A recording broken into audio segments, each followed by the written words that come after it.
anymore, but they're such beautiful places that it's hard to decide a single subject, so mine tend to be And a lot of broader. times you're looking for a certain time of day, Right. like you tend to like later in the afternoon. Yeah, It like seems raking light. So not so full sun and, Yeah, so I don't know, there's no clear answer to that, but it's, I don't know, I love it. I wish that, that's all I had to and do. it's an all day. ongoing thing because I'm like, you know, you could get a standard size frame so much cheaper than you can.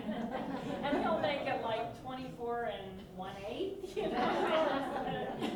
But that's okay, you know, I mean, what he wants to get in there, he wants to get in there. So Right. that's kind of So, hard out. anyway, that's that description, I hope. Anybody else? Do any of your children paint? My daughter, Alyssa, is spectacular, and she does people almost exclusively. So she's like the other side of the coin.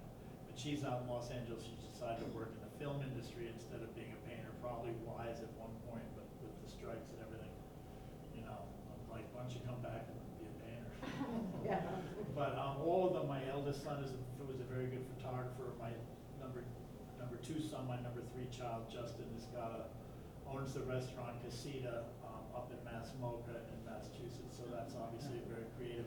And he could really draw and paint, but just completely turned his, that was what Dad does. So he didn't even do it.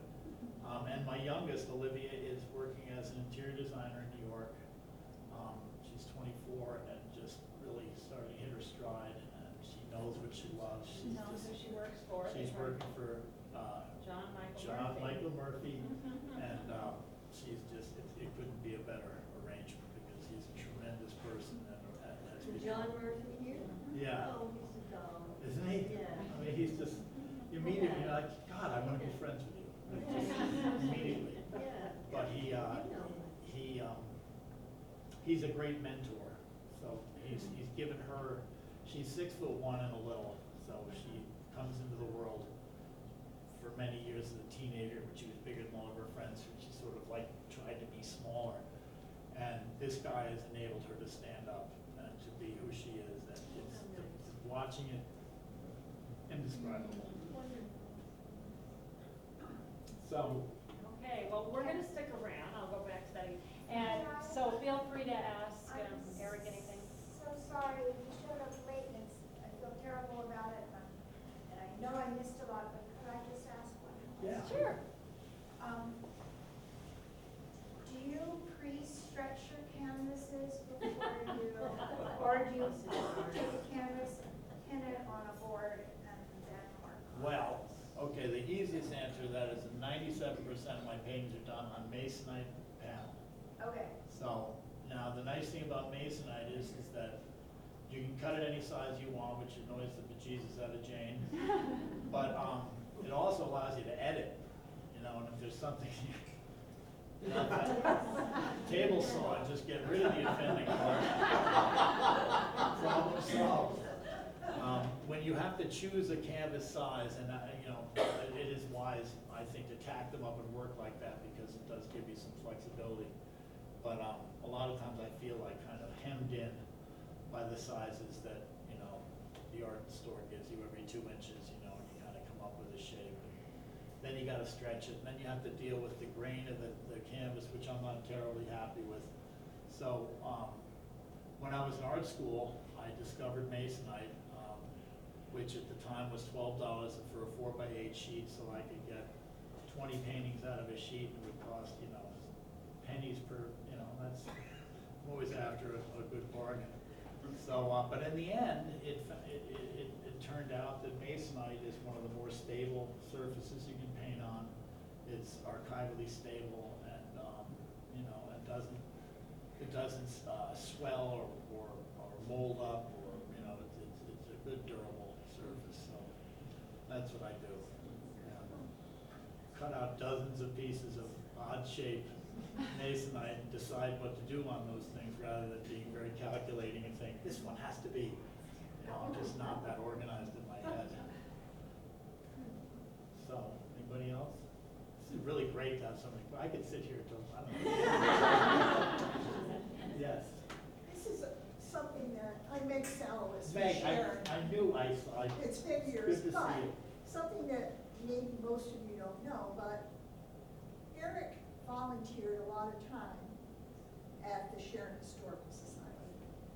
And that was a real gift. It's a gift, it was his creation for the Society of the Iron Industry, Right. which was integral to that area. And Meg, that was your initiative, as I Well, I remember. was volunteering Right. and, whatever there, but, so he would come in and out when he had time. Right. And this was probably, let's say maybe 2000, 2022, Right. it took you a long time, because you did a whole series on it. But I just would like everyone to know that there's a real deepness and a real gift that Eric brings to the community over and above his part. So that's all I'll say. Thank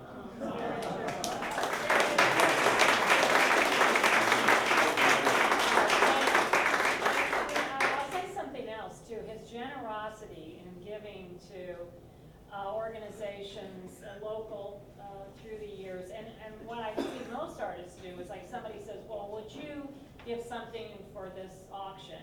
And they'll go find something that they couldn't sell, and they'll dig it out and, here, you can sell this.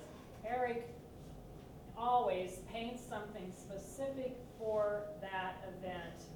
And that just shows the time and the generosity that he has to do that, which, we could probably sell in the gallery and make money on, but it's that he is the most generous person, I think. And I try to give the entire painting, because they usually offer a percentage, which I feel like the organization is asking you for something, what they really, really, really want is money.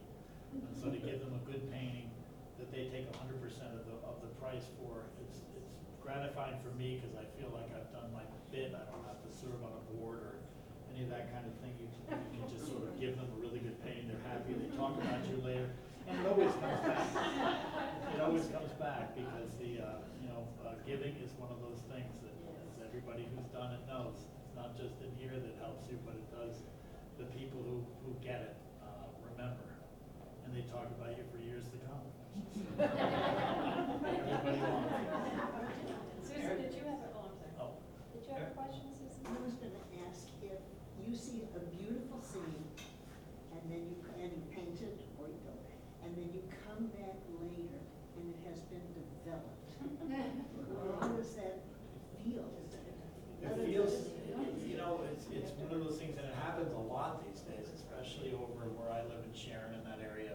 Farmland is disappearing quickly, and it's always like that's an opportunity lost personally, but the larger universal loss of what you knew was beautiful and just now isn't. And there's a house over in Smithfield, and there's the view from Smithfield looking to the east. It may be one of the most beautiful valleys, small valleys in the United States. Just absolutely, all these pastures, and then this guy came up and he built this house that was just so out of keeping, and it took everybody's enjoyment of the view away, because he built it in front of everything, and just kind of like sighting.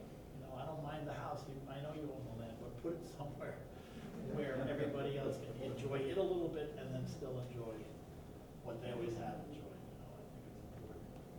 Not possible. Eric, I wanted to ask you what your view of the local art scene is, and particularly with younger artists in the area.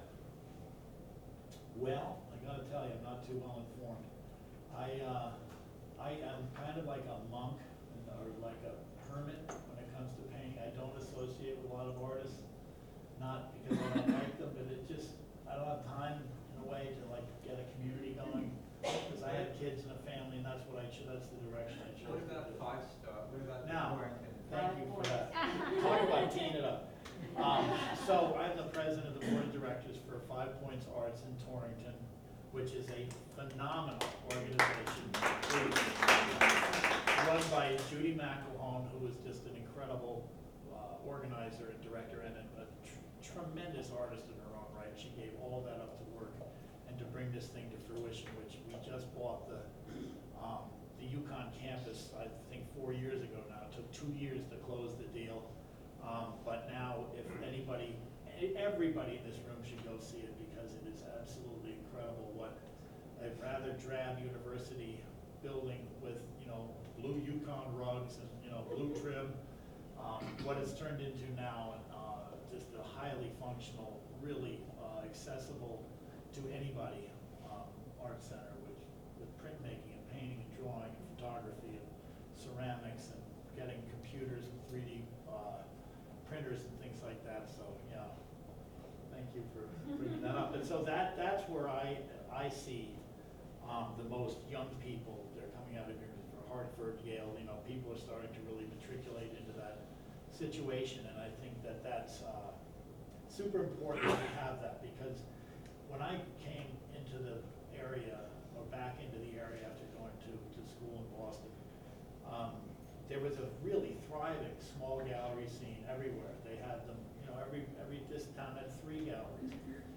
There was a gallery in Goshen, Connecticut, believe it or not. Several in Litchfield, you know, so every village had somebody representing artists, and they're just not here anymore. And so it's very hard for young artists to grow up and develop thinking that they're gonna make a living from it. They generally grow up thinking they need to know how to write a good grant, you know, or how to ask for some type of help, or to teach, you know, or to find, but there's no illustrating jobs anymore. There's, you know, the computer is taking so much, and I don't wanna sound like Fred Flintstone, but I look at it like him. But it is disconcerting to see how hard it is to pass the torch, because, you know, a lot of times the hands are not there to take it. So, we'll see what happens with art over the long run. I think it'll survive, it always has, but it needs help, especially on the lower end, you know, and starting out. And I'm sort of still, you know, in the middling end, but I'm very happy with what's happened in my career, and I think I'm one of the luckiest people in the world to be able to continue to do it without any breaks. And you know, we've had never a bounce check from this woman. No. You know, I know all the people who I've sold paintings to. She makes sure I know them, and there's never been any, you know, attempt to backdoor, and just a very good working relationship that I was fortunate to find and happen right at the right time, you know, in the late 90s, early 2000s. But that world is different. When I took your work to Florida, I wasn't sure, I mean, I loved it. I mean, we didn't take the landscape so much there, but we took the shirts and the trompe-l'oeil and the still lifes. And he sent a box of paintings down the very first time, and we're like, well, we like them, you know, we'll see. We opened up the box, and the gal who was the director of the gallery called me like a couple days later. She said, "We've sold them all. Tell them to paint more." So we were off and running.